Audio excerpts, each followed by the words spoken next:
focused on that. In just the last 3 years, the field of robotics has experienced a silent revolution. There's been advancements like I've never seen before, especially in the field of general-purpose humanoid consumer robots. This is the world's first humanoid robot Olympics in Beijing, China. With robots from over 16 competing nations, events included soccer, track and field, and martial arts. Although they're essentially schadenfreude entertainment for us humans, this event is just the latest demonstration of the sudden proliferation of humanoid robots. Meanwhile, American company Figure is using AI and advanced dexterity to demonstrate that humanoid robots can indeed do useful work. From sorting packages to folding clothes, and working at the BMW factory in 20-hour shifts. Helix, a humanoid robot by Figure, showcases its ability to perform household chores by autonomously loading laundry into a washing machine. In this episode, we'll explore the latest in the field of robotics, complete with my interview with Carolina Parada, head of robotics at Google DeepMind. So why am I doing a video on humanoid consumer robotics? Really, I just find robotics technology fascinating. Yes, a lot of people do talk about further societal or social long-term implications that may or may not happen, but sometimes it's fun to just think of the technology in a vacuum. What makes humanoid robots so interesting to me is that unlike industrial robots which do pre-programmed repetitive tasks over and over again, humanoid robots, on the other hand, must adapt to and navigate dynamic environments in real time. It's a challenge that's extremely hard to solve. This episode will be split into 3 parts. The first section will look at how far we've come. The second segment will focus on American robots, and the third section will be the Chinese robot revolution. We'll look at the top companies, how their tech works, and the interesting different approaches from the Americans and Chinese. So with that out of the way, let's get straight into it. You are watching Cold Fusion TV.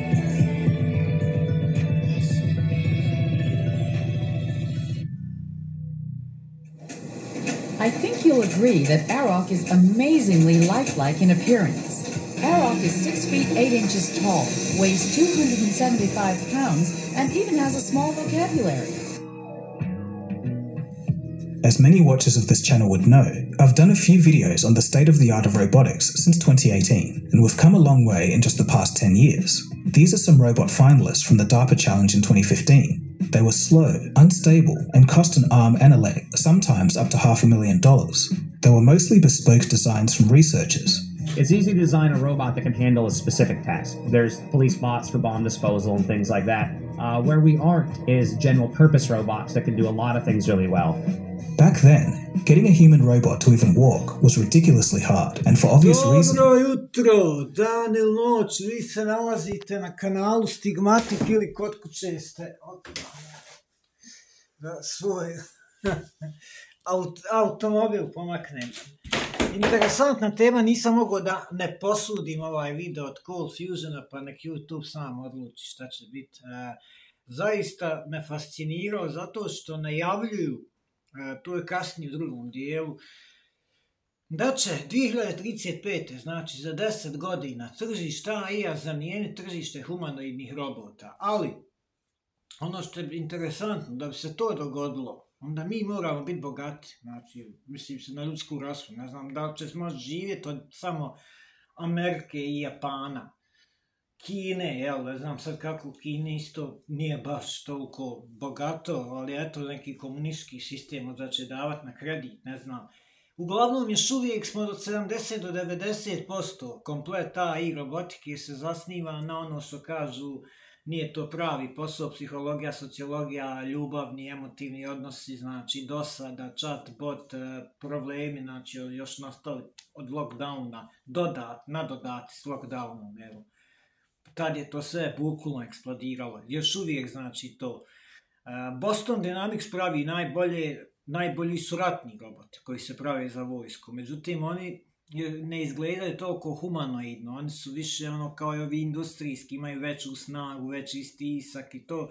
Ovi humanoidni moraju biti jako profinjeni. Evo, pokušava Elon i sa Grokom da bude drugačiji u AI-u i sa robotima. Optimus zapravi svoje čipove da ne zavisi od Nvidia i drugih, pošto Nvidia, Microsoft sve drže u rukama. Onda, recimo, bit će interesantno, znamo svi da je Kasparov izgubio šah meč još davno od prve aplikacije, da je u igri Gogo također AI pobjedio. Biće zanimljivo gledati robota u kavezu s najboljim MMA borcem. Naime, kako sam ja pričao sa ovim AI aplikacijama, prvo što on je sav, znači, od željeza, nemaš ga gdje udariti, ne možeš mu izraditi polugu, ne možeš mu pritisnuti neku tačku koja će ga, umrtvit. Onda on će moći izračunati ne znam koliko miliona tvojih poteza unaprijed, znači sve šta ti hoćeš da uradiš, tako da pravimo veoma opasne stvari. Također, sad se ti humanoidni roboti prave, prvo, njima je problem u firmama, tim američkim velikim korporacijama, japanskim, šteta što nema, nije u čitoj emisiji bilo puno japanskim. Da bude pristupačno ljudima, znači cijena je negdje do $20,000, da opet može sve da čini, da ima softi ruke, da i može podići svim softi rukama, da može recimo brinuti sa ljudima u ovim staračkim domovima ili biti partner ili da radi po kući dok ti radiš neke druge stvari. Međutim, takvi roboti koštaju, sad bi koštalo negdje oko $60,000, znači mogu i sam priuštiti bogati. Da bi neka veća fabrika opstala, oni moraju praviti robote niskobudžetni. Niskobudžetni roboti odmah znači da nije to. Nema on ko Boston Dynamics da može skakati, prevrtati se. Gledao sam te neke do $6,000, eto, ajmo reći, za Evropu prihvatljivo, za nas i to skupo. Prilično limitirano, znači vidi se da je to sve još ukočeno, doduše 78. kad su se prvi roboti pojavili, takvi roboti su koštali bogatstvo. A evo, danas će opet, sad dolazimo na to, recimo za 30 godina će se preplaviti tržište, znači humanoidnim robotima. 2035. račune da bi 38 milijardi već bilo u igri. Sada je 3000 milijardi u igri i da bi vremenom, znači kroz deceniju, humanoidni roboti zamijenili AI, a u suštini i on radi na AI, i on u sebi ima nekoliko AI aplikacija, nekoliko kamera, 3D kamere, 360 stepeni, rotira da vas vidi sa svih strana, na leđima kamera, bar Teslin Optimus isto ima puno tih stvari, caka, visok je 1,73 m, može ne znam koliko podnijeti, oko 50 kg, pošto je u funtama, pa to moram uvijek računati, funta je 450 grama. Uglavnom, roboti, znači za tu širu neku trgovinu, da ti siđeš u Bingo i kupiš robota ili ovdje odeš u neku radnju, to ćemo se mi načekati u Bosni još 50 godina, sigurno. Možda će doći kod njih prvi televizor, pa ćemo se svi sužavati gledati.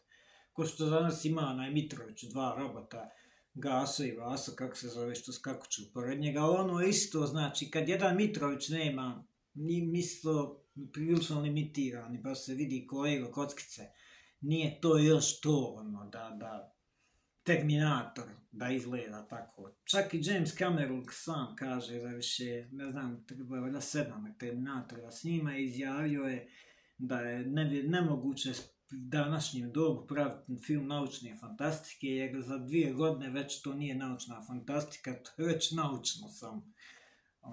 Baš je to nešto pričao vezano za Terminatora, tako da mi se sve to povezalo i za ovu temu. Uglavnom, opet DARPA je ta koja pravila te izazove, koja interesantne su što ljudi u sportu recimo dosta ulažu te robotika, sport. Bile su prve olimpijske igre u Pekingu, iako su bile, hajmo više formalnosti radi, ali puno znači ta formalnost, znate, jer uskoro će oni nas početi prešišavati u svemu. I onda, što kažem, svi onih uvreda što smo na AI-u kad nas iznervira pa mu govorili, sve će se on to, ko što Miloš Milaković kaže, sve će se on to meni osvijeti kad bude u robotskom tijelu, kad mi se bude sjetio. Mada mi ćemo biti djedovi ili nas neće biti vjerovatno kad doživimo tu eru, ali uglavnom jako interesantno što se puno pravi, što se puno radi, što se otvaraju fabrike, što već ljudi kupuju. Nisam htio da idem na ovu neku OnlyFans tematiku, ove neke seksualne robote, botove, ipak to još uvijek više liči na one lutke na napuhavanje nego na nešto ozbiljno, znači na nešto što je realistično tipa Joy iz filma Blade Runner ili tako nešto, znači još uvijek je to plastično. I ono što gledate na Facebooku ili negdje, to je sve AI urađeno, nije to robot, što oni lažu da je robot. Nije robot, to je prava osoba, znači žena. Uglavnom, vojni su opasni, vojni se prave jako dobro, ali oni nisu humanoidi, oni su više onako ko oni, još nacistički Gustav, za deminiranje, za ovo, za ono.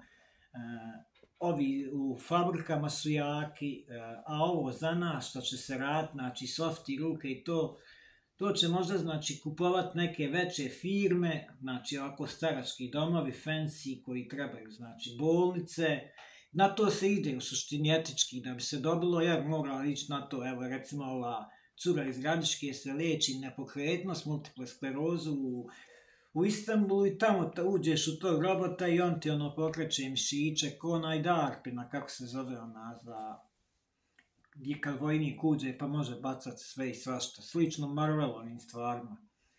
Uglavnom dolazimo, znači već prelazimo iz ere AI-a u EU robotike, to je jedna inovativna tema. Sada je AI već postao svima dostupan, na svakoj aplikaciji, na mobitelu, roboti još nisu, ali znači za bogate i za neko ko živi u Americi, Švedskoj, Norveškoj, Japanu, nije nedostupno kupiti sebi robota, imati ga u kući da vam obavlja kućanske poslove i za 10 godina će znači roboti biti ono što je danas AI poprilično.